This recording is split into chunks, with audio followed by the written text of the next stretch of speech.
introduciendo un poco lo que será nuestro tema el día de hoy, amigos. La diabetes es una enfermedad que se alimenta con una elevación de la glucosa en sangre y alteraciones del metabolismo en general, particularmente de las grasas y las proteínas.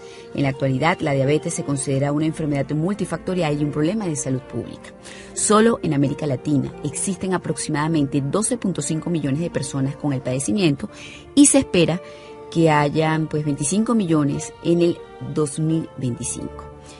El tema, entonces, diabetes, un problema de salud pública, junto a la doctora María Teresa Dotti, médico endocrinólogo. El tema es más que pertinente. Buenas noches, doctora. ¿En qué consiste la diabetes y un poco cuáles son los tipos para, entonces, comenzar a hablar de tratamientos, de cuidados y todo lo que realmente es útil para los que nos escuchan? Buenas noches. Buenas noches, María Laura. Gracias y gracias a todos los oyentes.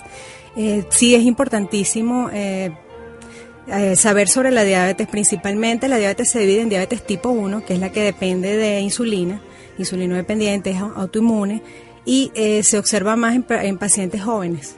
Y la diabetes tipo 2, que es la más frecuente, aproximadamente del total de diabéticos es un 90%, o sea que es importante prevenirla y tratarla a tiempo, y es la que se produce principalmente por resistencia a nivel periférico hacia la insulina y porque no hay suficiente insulina. O sea, la insulina que se produce es de mala calidad y necesitas mucha insulina para poder procesar esos alimentos que está consumiendo el paciente.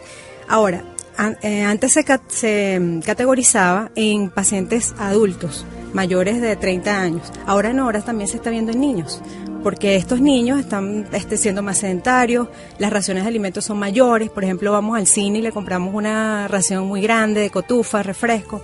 Todo esto hace que llevemos a estos niños a producir una posible diabetes. Antes del tiempo que quizás era el habitual. Estamos hablando de que el aumento de la obesidad en general y sobre todo la infantil está conduciendo a que estos niños desarrollen precozmente una diabetes tipo 2 cuando no era común. Antes, ¿qué era lo usual? ¿A partir de qué edad solía aparecer la diabetes tipo 2 en el ser humano? Mira, aproximadamente a partir de los 35, 40 años. O sea, uno siempre lo observaba en personas adultas. Pero entonces ahora tú, no sé si te has dado cuenta que vas a un sitio a comer y hay una familia de gorditos. O sea, no es por etiquetar, porque no es la cuestión, pero la obesidad es un factor de riesgo para la diabetes tipo 2. Y los malos hábitos. Entonces, claro, si ya la familia tiene malos hábitos, los niños por supuesto, van a tener los mismos hábitos que los padres. O sea que esto es yo pienso que hay que prevenirlo desde la infancia. Bueno, vamos a hablar por supuesto de prevención, de tratamiento, de control, porque tengo entendido que la diabetes no es sencilla de curar o simplemente no se cura, es un padecimiento crónico. A ver, doctora, dejamos pendiente el hecho de describir o explicar el por qué a partir de la obesidad se genera la diabetes tipo 2. Bueno, todos los pacientes obesos no necesariamente tienen que tener diabetes o van a desencadenar una diabetes. De hecho, hay pacientes obesos sanos, metabólicamente sanos, pero aquí nos referimos a la diabetes. Tenemos que son pacientes que pueden tener los triglicéridos elevados, el colesterol elevado, cifras de glicemia en niveles elevados, pero no niveles tan altos. Okay. Entonces, poco a poco, durante aproximadamente 10 años, María Laura, van a estar en prediabetes, muchas veces no van a control, no lo saben hasta el momento en que desencadenan la enfermedad como tal. Por eso es que te digo que es tan importante la prevención, porque si uno se chequeara a tiempo sabiendo los factores de riesgo, o sea, si tú sabes cuáles son los factores de riesgo, que son por ejemplo la obesidad, el sedentarismo, o sea, una persona que no hace nada. O sea, la obesidad va generando que el páncreas deje de cumplir su función de producir insulina. No, lo va agotando. Va porque tienes mayor cantidad de superficie corporal, necesitas producir más insulina, ¿verdad? Para que es como un desgaste. Sí, lo vas desgastando, exactamente, vas desgastando el páncreas. Okay. Entonces llega un momento en que se agotan esas células beta y ya el 50% de ese agotamiento se produce la diabetes, se diagnostica. No es la generalidad, ¿no?, que una persona con sobrepeso a lo largo del tiempo no desarrolle diabetes. O sea, ¿es una excepción o cómo es el asunto en este sentido? No, mira, yo pienso que todas las personas obesas deben de chequearse. O sea, no podemos pensar que porque estamos gorditos estamos sanos.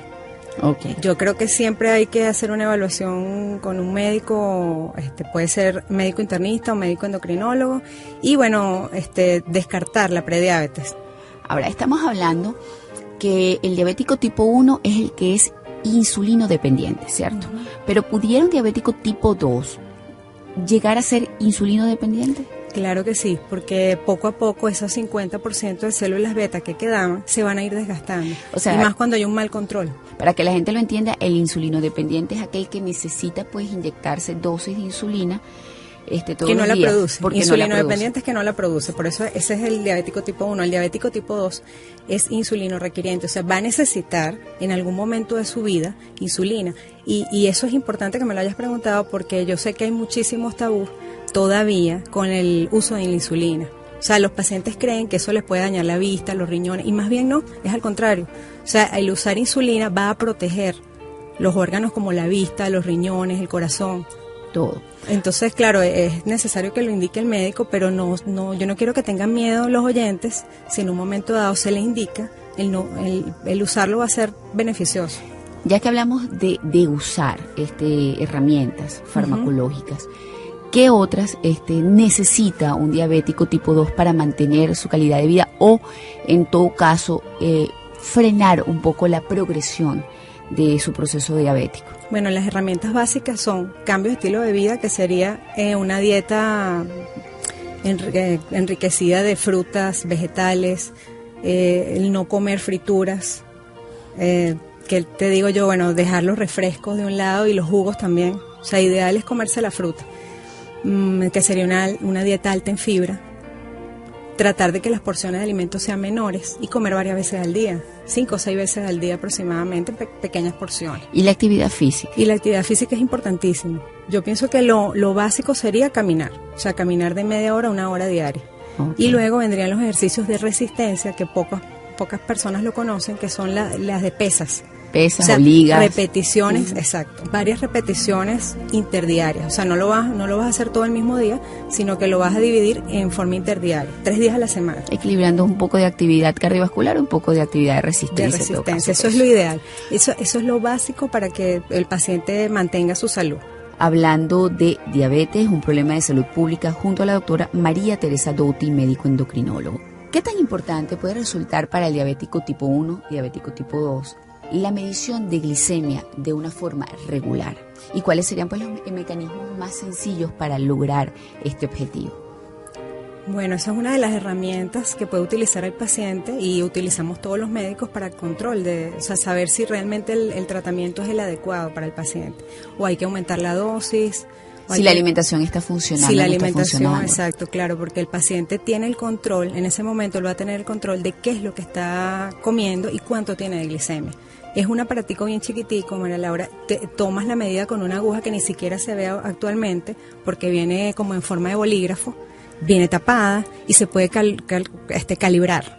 O sea, si tú tienes una piel muy suave, la pones en 1. Entonces así se va subiendo la intensidad y entonces el pinchazo casi no se siente. Es importante que el paciente se haga esa medición para saber cómo le está afectando la comida y el tratamiento que le está colocando el médico. Ok. Y con respecto a qué puede pasar si una persona no recibe el tratamiento adecuado, no pues se procura unos buenos hábitos de vida, así como también, por supuesto, ser atendido regularmente y controlado por un especialista, por un médico. Lo ideal es que la consulta sea cada 3 meses. Para evaluar, eso sería lo mínimo, para evaluar cómo está el paciente y si necesita algún cambio en su tratamiento.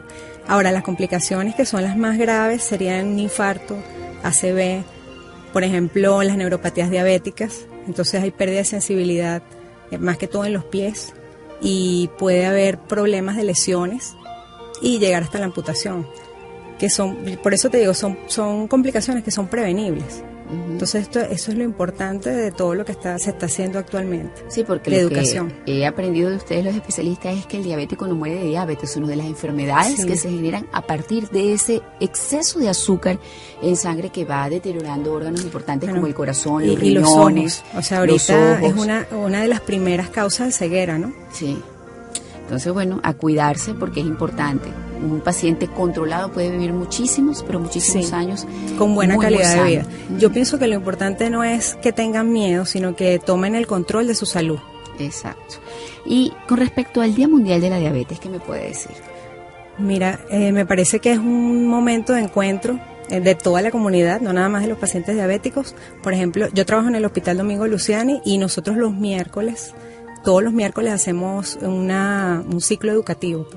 Puede ser de alimentación, de pie diabético.